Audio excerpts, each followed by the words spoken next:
Hi, good morning everyone. This is Yongka here, the US Equities Analyst. So today we are going to continue on the last part of our third quarter earnings updates before we resume our usual coverage of initiations.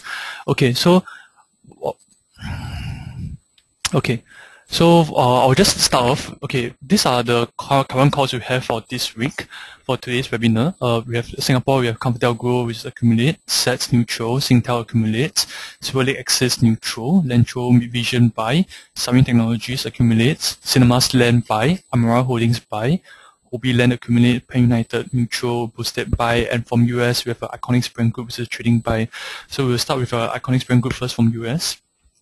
Just a brief recap, because we haven't been updating it for the past half year. Okay, what this company does, this is the number 2 global licensor after Disney with $13 billion of global retail sales. In 2014, this year, forecasted full year revenue will be 460 mil of USD revenue. And this 100% solely from recurring licensing royalties. This is very lucrative. There's no operational, no inventory risk. And the gross margins are 100%. Even free cash flow margins are very strong at 48%. Revenue, free cash flow, and EPS is up 7%, 8%, and 32% year-over-year respectively.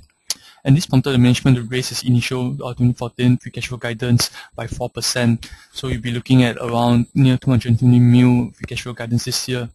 In addition, leading up to the Peanuts movie in first quarter 2016, it's already entered into more than 180 merchandising deals. This is with retailers such as Uniqlo and H&M and Forever 21. International contribution has actually grown to 40% overall revenue, up from 6% in 2009. And this is very respectable. This is very, very fast.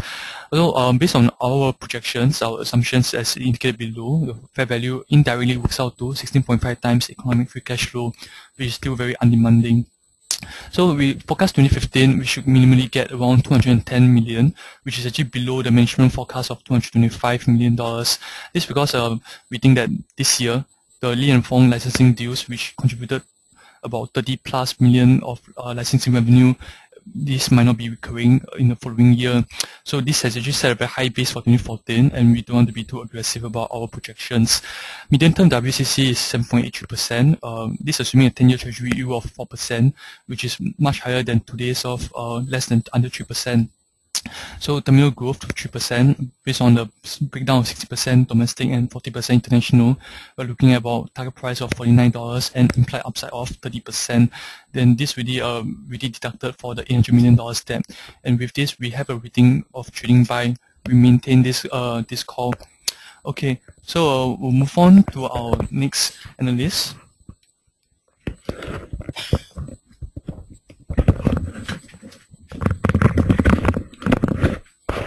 Hi, good morning. This is Richard, analyst for transport. First, I'll present on ComfortDelGro. So you can see ComfortDelGro again this quarter delivered on their growth. Revenue was up, operating profit up, and PATMI also up. So this is their second consecutive quarter where their revenue has exceeded $1 billion. And no changes to their business mix. As usual, bus and taxi continue to be their biggest revenue contributors, accounting for 50% and 38% respectively in this quarter. Also, for this quarter, 40% of the revenue came from overseas operations, and the resulting EBIT operating profit was 47%. Their total operating profit from overseas operations constituted 47% of their total. So it shows that they are actually getting better margins from their overseas business compared to the domestic businesses in Singapore. Their group margins also remain resilient in this quarter. You take a look at this here. In this quarter, it was 7.8%, and same quarter last year was also 7.8%. So they have managed to keep their margins resilient. Okay, expectations for fourth quarter, which will be the last 3 months of this year, we expect ComfortDelGro to continue to see growth. This will come from their increase in the UK bus segment, where they got new contracts to operate more bus services. But this will be offset by lower Australia bus, where they lost 2 regions. They were expecting to see higher ridership on Downtown Line 1 and also higher revenue from taxi replacements in Singapore. This will result in higher rental. So last Friday, ComfortDelGro closed at 261, and we maintain our accumulate rating with an unchanged target price of 285. Next, SATS. So SATS didn't deliver, and so we had to lower the target price. So you can see that the revenue for SATS in the quarter was down, operating profit, associates and JVs, and consequently PATMI as well. This quarter they announced a 5 cents interim dividend, no change from last year, which was 5 cents as well. Management has affirmed their commitment that they will be able to stick to their dividend from last year as well, as they view that it's sustainable. I think last year they had a total of about 11 or 12 cents dividend. You can refer to this. You can see that their food solutions, it was weaker with TFK. So moving on, about their operations for Changi. What happened is that they had lower flights and passengers handled, but they had higher meal volumes at Changi. TFK volume remains weak, and it was compounded by the Japanese yen weakness. TFK is one of their subsidiaries in Tokyo. It operates 2 flight kitchens, one at Haneda Airport and the other is at Narita Airport. This TFK contributes about 20% of their total revenue, so it's quite significant. And lastly, Gateway Associates in the region were affected by lower cargo volumes and rates pressure. So we had to lower the target price to 288, but maintain a neutral rating for SATS. Next, move on to Singtel. I'll hand over to Colin.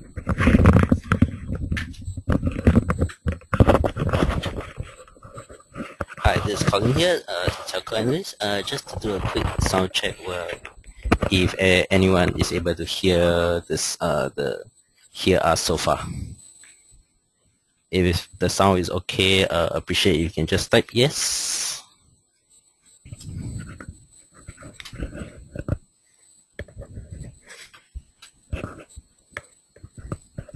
Okay, I guess most of us can hear us, right? So right, so I'll just proceed carry on. Right, just a quick results update on Singtel, which has recently announced its second quarter results. Right, revenue was up 3.5%, which was mainly helped by the turnaround in Optus, as well as strong growth in ICT revenue and the digital live business. Right, strong gains in Airtel as well as Globe, which are Singtel's mobile regional associates, also contributed to the higher earnings. Overall, from the associates, which was up 22%. So based on the adjusted basis, excluding the one-off items, underlying net profit was up 10.8% year-on-year at 979 million, while the 6 months earnings year-to-date was up 4.4% year-on-year at 1.86 billion. Right. Overall, on outlook for Singtel, we continue to see growth in the Singapore market, and also with the view of that Optus is now turning to growth, this will help to contribute to high uplift in the group consumer segment. Group enterprise segment will also continue to grow strongly, mainly due to the boost from ICT revenue growth for this year, and with FX movements seem to be stabilizing. This will also help Singtel, as the previous earnings were weighed down by adverse FX movements. For the risks on Singtel, mainly this will include returning currency headwinds, and if the competition in Australia was to intensify, whereby if Telstra was to lower the prices, this will also weigh down on earnings contribution from Optus, right? But overall, we do see we have a more positive outlook for Singtel based on the very strong showing for the second quarter, and we have revised our estimates and target price upwards with and we have changed our rating from neutral to accumulate in view of the more positive outlook, as well as the strong growth from these mobile associates. Right. Next, on Silverlake axis, second quarter revenue was up 15%, mainly due to the strong growth in software licensing and the maintenance and enhancement services, whereby Silverlake has benefited from software upgrades to GST compliant in Malaysia under the new introduction of the GST in Malaysia, and also silent license upgrades on the Silverlake Axis core banking system for existing customers have also contributed to the strong growth in revenue. Overall, on the net profit was up 17% year-on-year at 16 million ringgit, and the company continues to maintain a superior net margin of 50%. Overall, on our outlook of Silverlake Axis, we see favorable trend towards enhancement of core banking system as well as M&A activities in ASEAN banking industry, where Silverlake will be the beneficiary of this favorable industry trends, right? And also the company will stand to gain from post-merger integration projects from OCBC Wing Hang, as well as the likely merger between CIMB, RHB, and Malaysia Building Society Berhad. Although the recognition from of revenue from these post-merger integration projects will likely be seen in FY16 onwards, as there will be some lead time that the banks will have to take to restructure their operations before the post-merger integration projects are able to kick in. Based on our estimates, we expect that each of these projects will help lead to an order win of about 300 to 400 million ringgit, right, each. Also, we also see that Silverlake has a very strong growth potential in Myanmar, as three of Silverlake's existing customers, which are namely UOB, OCBC, and Maybank, were granted approval for foreign bank licenses to operate in Myanmar. So over the long term, we do see this will translate to growth opportunities in the Myanmar market, and also this will help to aid market penetration for Silverlake as well. Overall, based on the latest earnings, we continue to maintain our earning estimates and target price of $1.32, as results are mainly in line with expectations. Share price has since rallied 16% since our last since our last update report about a quarter ago, and in view of the limited upside in the near term, we have revised our recommendation to neutral. Key rating catalysts will include more visibilities on the post-merger integration project, as well as major order wins for Silverlake Axis. Right. Next up is Lantrovision, which has announced its first quarter results. Revenue was up 6% year-on-year, which benefited from more installation projects in Singapore and China, as well as higher trading sales in India, as well as Lantrovision thus has a segment in sales of its products relating to structured cabling. Margins continue to remain stable year-on-year, as the operating margin continues to remain at about the 10% region.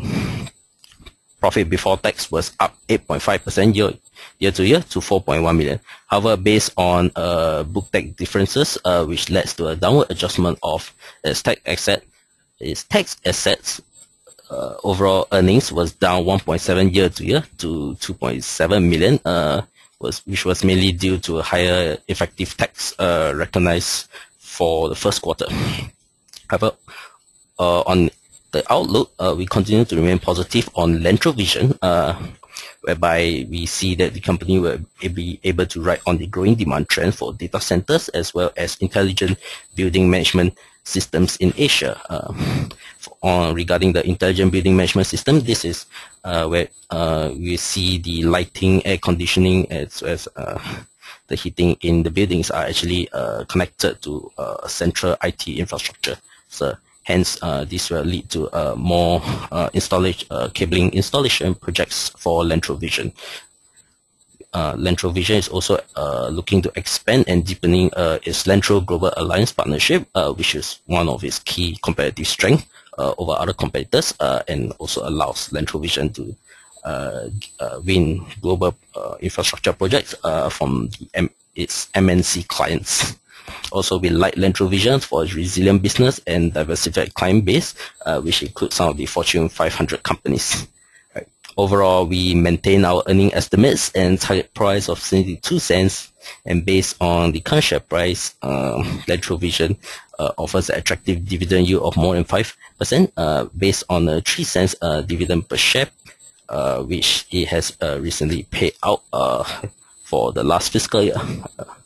In view of the huge potential upside, we have revised our recommendation to buy based on the current share price, while we still think that the fundamentals for Lantrovision remain firm. Okay, next up, I'll hand over to my colleague Benjamin to talk on Sarine.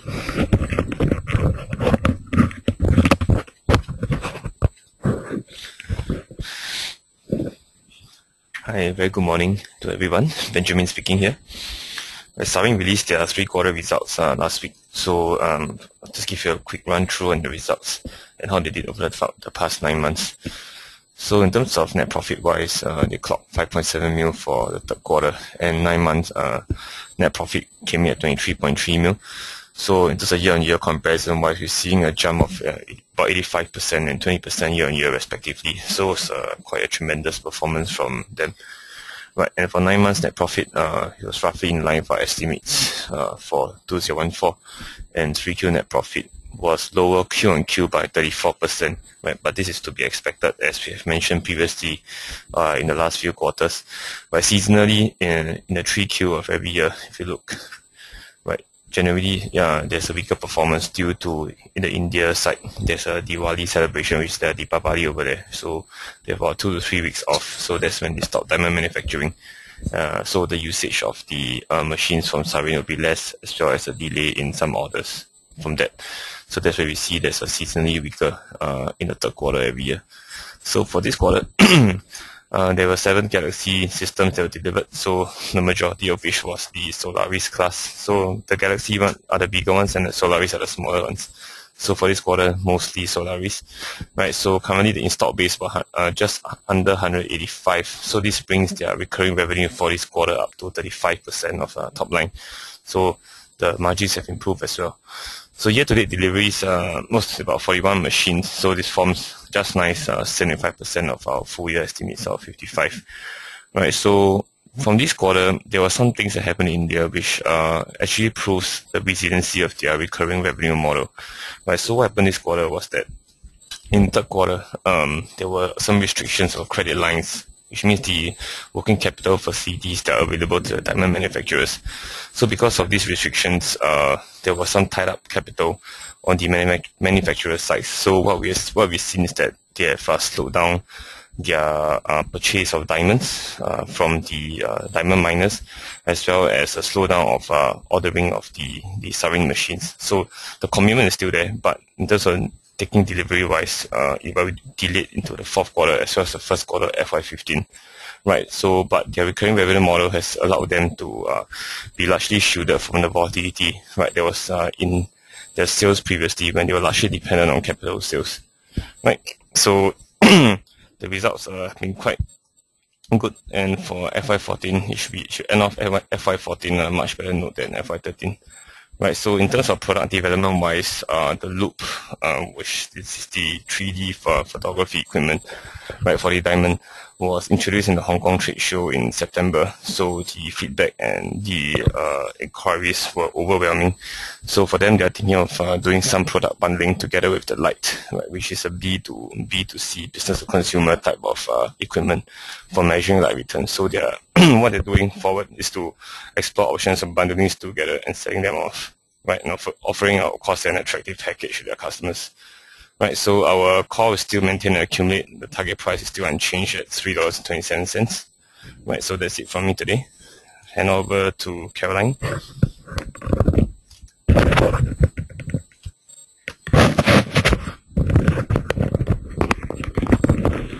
Hello, this is Caroline. First, we will cover on Sinarmas. Sinarmas, the third quarter revenue actually dipped slightly, bringing the 9 months revenue to 642 million, a drop of about 23.7% year-on-year due to the huge land parcel sales to the associate in the financial year 13. Adjusting for the one-time land sales, which include about 330 million last year and 66 million this year, the 9-month revenue was actually up about 10% year-on-year. As for the PATMI, for the third quarter of the PATMI, it was up 11.9% year-on-year with lower cost of sales and minority. But however, the 9-month PATMI actually declined close to about 40% with the absence of the land sales.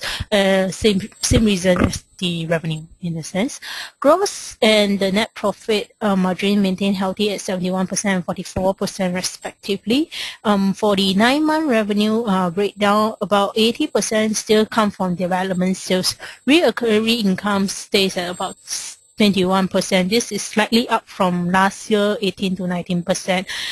For their balance sheet, it still remains very strong with a cash position of 755 million with net gearing ratio at about 2%. From what we see, firstly, the outlook for the industrial land in Delta Mas is very strong. With the conclusion of the presidential election, the Indonesia foreign direct investment was up close to about 17% in the second quarter and further increased to all-time high at about 78.3 trillion rupiah in the third quarter.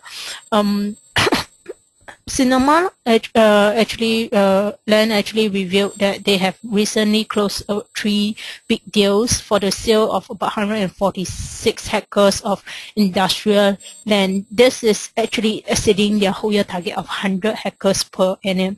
The 3 customers actually includes Mitsubishi, another tire manufacturer, and one unknown, they did not disclose an automotive player too. So basically, what we feel is at least 60% of the above sales, about USD 130 million, will be recognized in the financial year 15. With the huge land bank on hand, Sinarmas will benefit from the robust sales momentum for industrial land as more and more companies are actually looking to relocate or expand the manufacturing operations in Indonesia. In addition, they are also building up the additional income revenue, the rental income, besides acquiring the second London office at Soho, London at about 4.5 year to cost. For this property, they expect 3 to 5% rental reversion for this year. Adding on, upcoming completion will include the largest Indonesia MICE Center, the Indonesia Convention Exhibition in end of this year, and Aeon Mall BSD City, which will expect to complete mid of next year.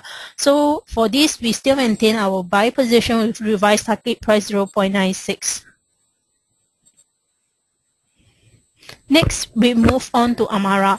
For third quarter, Amara actually they deliver a flat performance. The revenue for third quarter remained unchanged, while the PATMI dipped slightly by 6% to 3.6 mil, mainly due to the higher operating expense and the staff costs with the expansion plans in Amara, Bangkok, and Shanghai. For the third quarter revenue breakdown, hotels still constitute the majority of about 75%, with the rental property for the 100 AM making up the balance 20%. From what we see for this year, the performance will likely be flat as last year for the fourth quarter, but what we foresee is the earning upside to come in the financial year 15. In the latest release by the Singapore Tourism Board, year-to-date tourist arrival actually did 3.3% on account of 29% plunge in the China investor. So despite of all this, Amara Singapore, their flagship asset, still performed very strongly this quarter with the resilient corporate customer base. The occupancy rate is 90% and the RevPAR is about 176 versus the occupancy rate of 88.5 and RevPAR 162. This is for the industry figures for the mid-tier hotel. So from what we see is Amara is Singapore, their flagship product, will be in good position to weather through the challenge for at least the end of this for the coming will weather through the challenges upcoming that they face in the tourist industry. Next, moving on to Amara Bangkok. It's still on schedule for completion in end of 2014. It will likely start the commencement in 2015 Jan or Feb. It will expect to contribute about 15 to 17% of the financial of next year revenue for the hotel segment. And one thing to note also, the JV project City Life at Tampines, it was initially expected to TOP in the year 2016, but from what we understand, it may TOP earlier in 2015. And because for this project, it will actually, the revenue will only be recognized upon the completion of the project. So we will likely also see it also TOP earlier in 2015. We are also expected to see the huge income earnings for next year. So we maintain our buy rating with target price 0.70. Last is Hobby Land Limited. For Hobby, the strategy of the building up the recurring income actually pays off for this quarter. For the third quarter, review revenue up close to 65% on back of higher commercial rental income from the metropolis and the two London properties, the Rose Court and the St. Martin's property. And this is further outpaced by about 84% surge, and they paid me to 13.5 million. However, for the 9-month paid me, is still below our expectation due to higher taxes and losses from the associate and the jointly controlled entity. For now, the metropolis, although it's already 90%, 96% days, the occupancy rate is still currently over slightly is still currently over 70%. Accordingly, as some of the tenants have not moved in. From what we understand, the major tenants will be moving into the premises by end of this year, and the rent Hobby will enjoy the full rental contribution effect starting from the year 2015. And in addition, Hobby has also been strengthening its office landlord position in London recently with its third property located in the heart of the Covent Gardens, one of the London most prime district.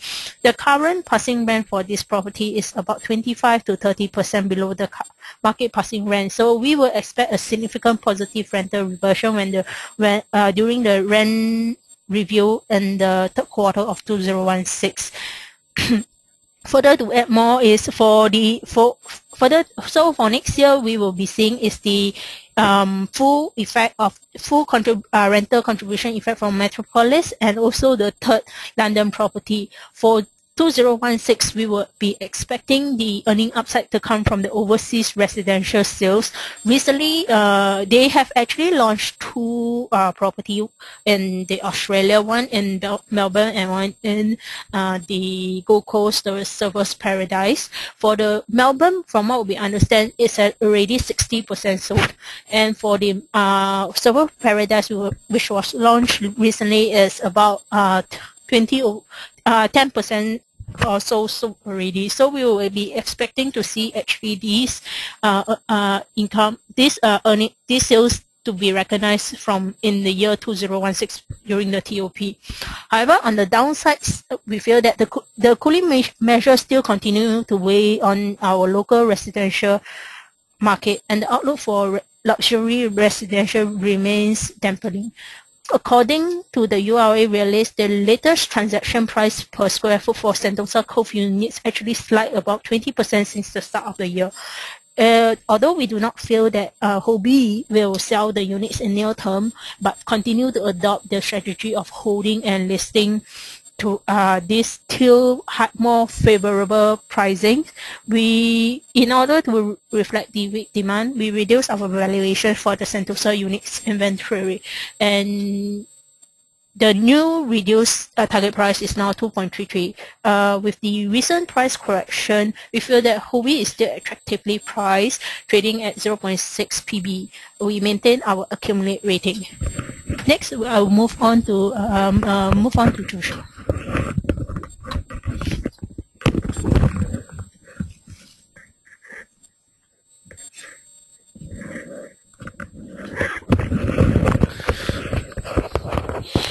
Morning, clients. Okay, so Penn United had a disappointing third quarter, which kind of follows on the below expectations first and second quarter of the year.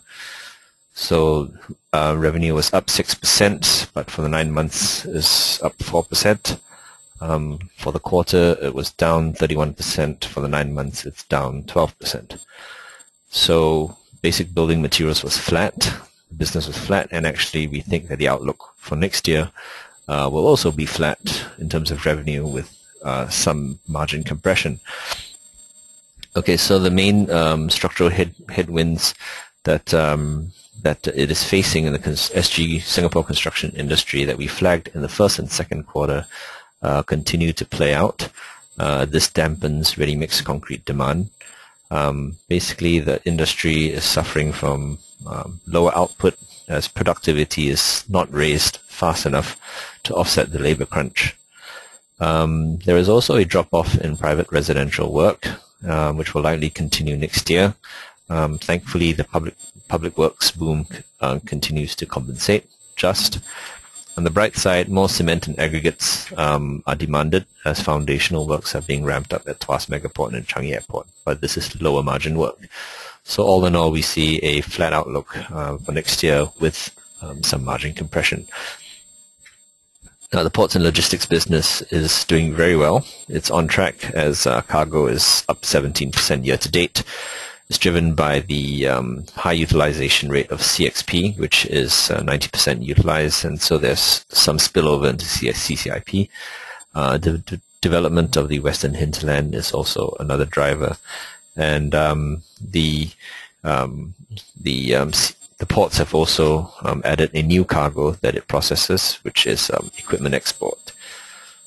So it continues to thrive off its strong position serving the Suzhou, Wuxi, Changshu region, and management continues to be very positive of CXP, CCIP. Unfortunately, the woes at the building resources division offsets the positiveness of the ports business, and we downgrade to neutral as this year's forecast earnings is shaved for the third time to 7.3 cents from 8.1 cents, and next year we also shave it for the third time to 7 cents from 8.5. So we think only we're going to see a recovery in FY16. FY16 is also the year that management believes that it can see more meaningful contribution from CCIP as it ramps up utilization rate there. Boustead Singapore, on the other hand, had very good results for the first half. Revenue was up 6%, driven mainly by energy engineering and geospatial. PATMI was up 26% to 33.6 million. So we have an operating EBIT margin increase again to 16.9% versus 13.2% first half last year. This is core margins excluding all one-offs. The improved margins come from energy engineering, geospatial, and greater net property income, and some cost savings from the industrial property design and build. So we're on track to meet this year's forecast of 14.8 cents earnings per share. Now, the news is that we've upgraded next year's forecast to 16.9 cents per share, earnings per share from 14.7, as prospects are bright for all three business segments. For the energy division, it's got a robust order book of 185 million, and there were 33 million worths of wins this quarter, and continues to ride the wave of investment in refining assets. Its two key products, direct fired heat processors and waste heat recovery, drive the growth. Design and build has seen a resurgence in its order book. There were 195 million orders worth of wins this quarter, to bring the order book to 256 million. There are facilities in the pipeline to be built for Airbus, Kuhn and Nagel, and a few other MNCs. Geospatial is seeing a pickup from Malaysia and Indonesia, which is a very positive development, because that means there will be more growth drivers for this segment, which has been relying mainly on Australia and Singapore. Now, there's a catalyst going forward in the sense that Boustead has set up a 50-50 real estate fund with Abu Dhabi Investment Council, to the tune of potentially to the tune of 600 million. They will each contribute 125 million to the fund and gear the rest. Okay, so the size of this fund means that Boustead can now take on much larger jobs that it previously passed on due to too much concentration risk. Now it can share the risk with Abu Dhabi and take on large projects. And if it does take on the large projects, the work for designing and building the property would be passed on to its design and build business, Boustead Projects. And in this way also, potentially, ownership of buildings can be taken because of the large size of the fund, and that means the REIT story could be accelerated.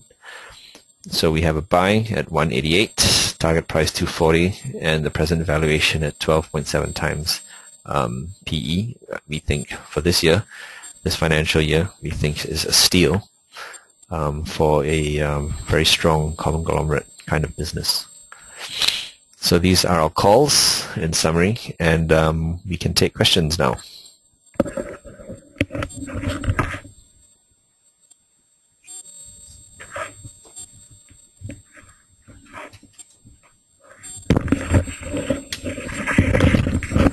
Hi, this is Richard, analyst for transport. Okay, first there's a question on Transcap IPO. Is it worthwhile to subscribe? Firstly, I think I'll say that we are not going to give any recommendation, but I will talk you through to the key points that interested investors should consider when they are thinking of subscribing to the Transcap IPO. So firstly, what you should look at is page 24 and 25 of the IPO document, where the company states what are their intentions of what they want to do with the IPO proceeds. So first, they have earmarked $30 million for fleet expansion of their taxi business, and another $30 million which they wish to use to explore other transport-related businesses like car rental, lorry rental, and even the bus service.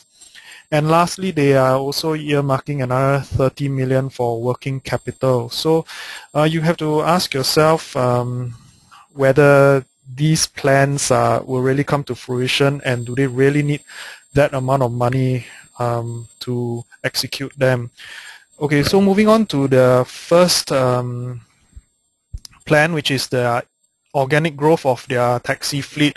So what you have to understand is that for a taxi rental company, how they can grow their revenue is two ways. One is to increase the taxi fleet, so more taxis, more rental, more revenue. The other way is to get newer taxis, and then they will rent it out at a higher rate, and so there will be more revenue as well.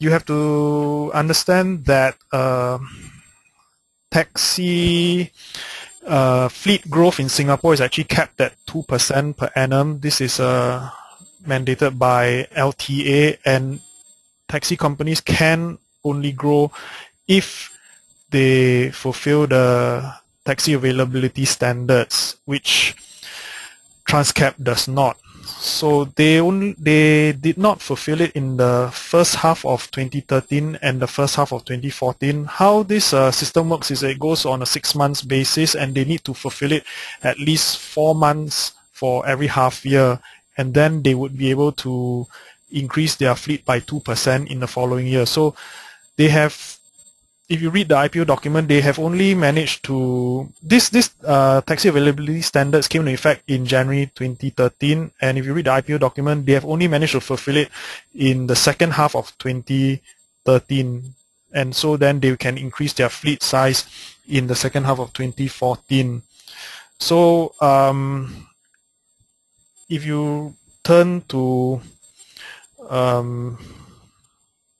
page 128 of the IPO document, it states that only ComfortDelGro and CityCab are the only companies that have managed to consistently meet the taxi availability standards and been able to increase their fleet size. So if you are thinking of investing in Transcap and you want to buy the organic growth story, then you have to consider whether Transcap will actually really be able to meet the standards, and thereafter can they increase their fleet size. Second use of their IPO proceeds, which they have earmarked 30 million for other transport related business. To be frank, if you read, they do not have a concrete plan. They just say they're exploring, and if you refer to page 32 of the IPO document, they do say that if none of the plans get executed, then they will decide what they want to do with the money. So in terms of going back about the taxi, if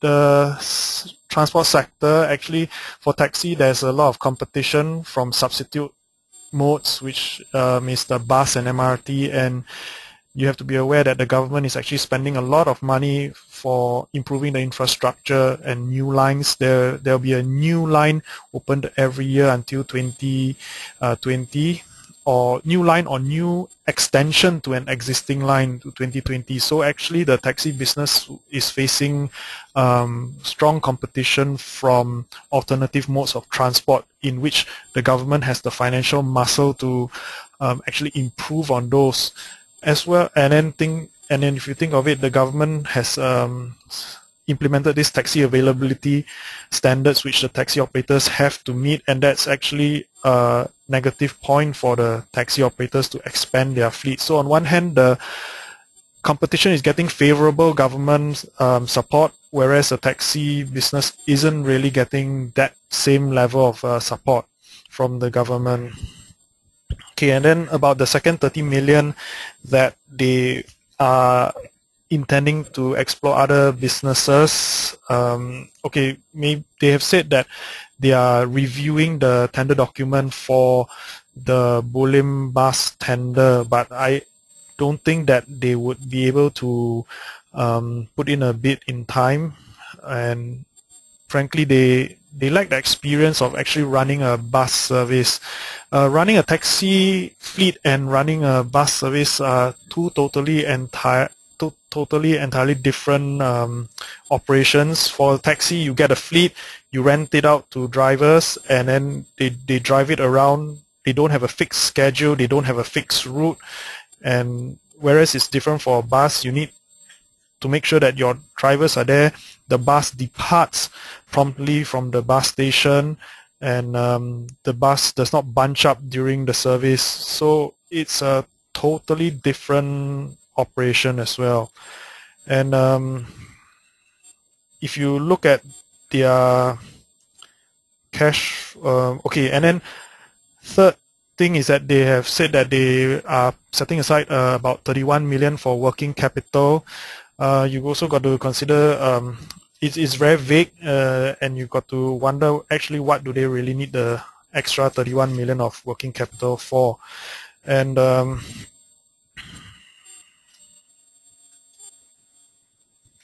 think a few pages that in the IPO document that you should go and look at is page 144, which is their remuneration, 146, page 146, which is their bonus, 184, which gives a bit of history about the chairman, Mr. Teo, and yeah, so these are some of the things that you should consider, and look at their cash flow statement, because yearly they are able to generate more than 10 million of free cash flow, and they do not really require 30 million set aside to expand their fleet as well. So you got to consider whether really does this company really need to raise this kind of money. Yep. That's all I have. Welcome any further questions.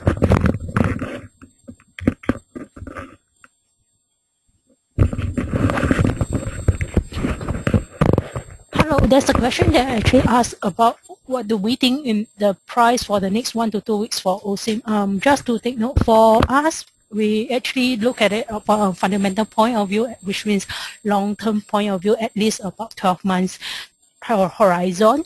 But as mentioned, a comment on OSIM, as per, I'm still having the same stand as last week. We feel that OSIM will recover steadily, but it will not be a huge upside within the next 1 to 2 weeks unless there's a new news such as acquisition of new business or any positive news upcoming. Or else I think the share recovery will be steadily and not a huge bullish run not as a huge bullish run accordingly. Thanks.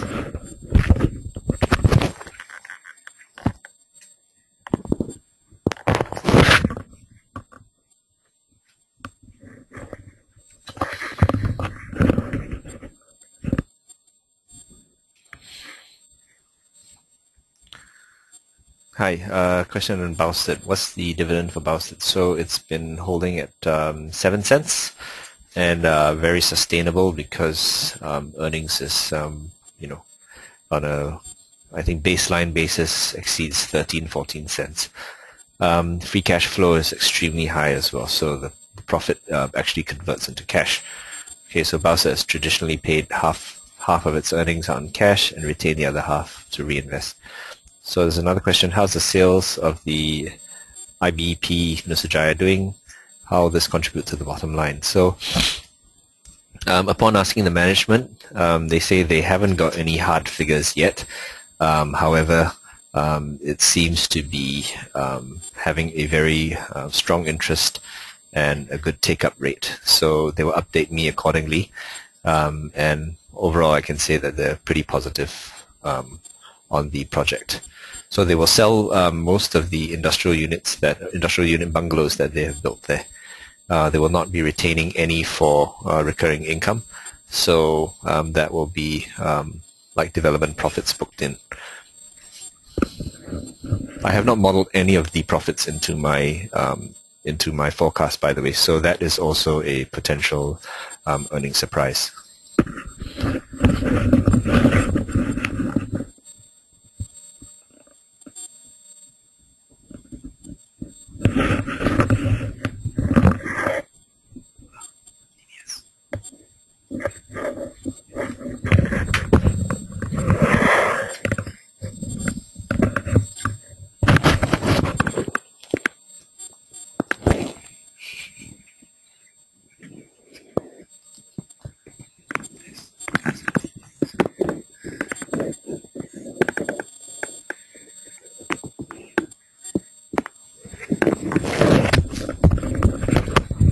We have a question on DBS, but unfortunately we do not do any technical analysis on DBS. For us, still on the fundamental side.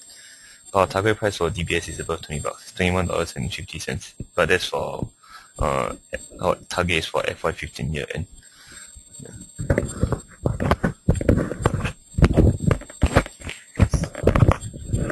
Hi, we have a question on Valuetronics. Okay, even although it's still currently in our coverage, but the analyst who covers it is not around today. Yep. So I would recommend that you just drop in an email.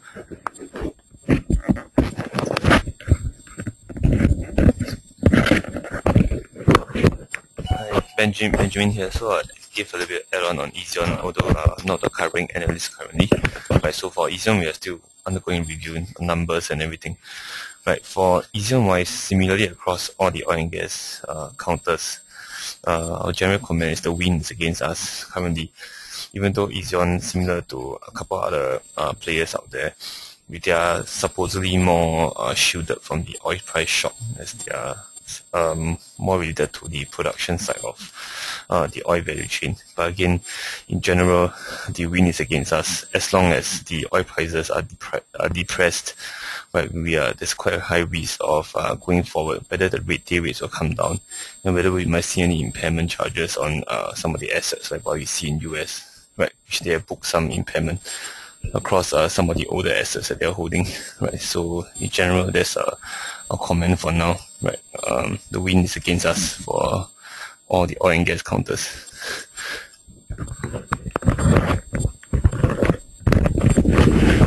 Hello, there's a question on take on GLP. For GLP, our view for GLP is still positive in the long term. From what we see, maybe in short term wise, there could be an effect on the earnings, the effects on earnings due to the divestment of the properties. But from what we see, GLP is actually focusing very much on the development project and to create on value creation by development project, and also improve expansion of the recurring income for their risk platform. The outlook for GLP in the logistic property in China and Japan, from what we see, still remain positive. So we feel that currently it would be a good opportunity for entry for the stock price currently. Thanks.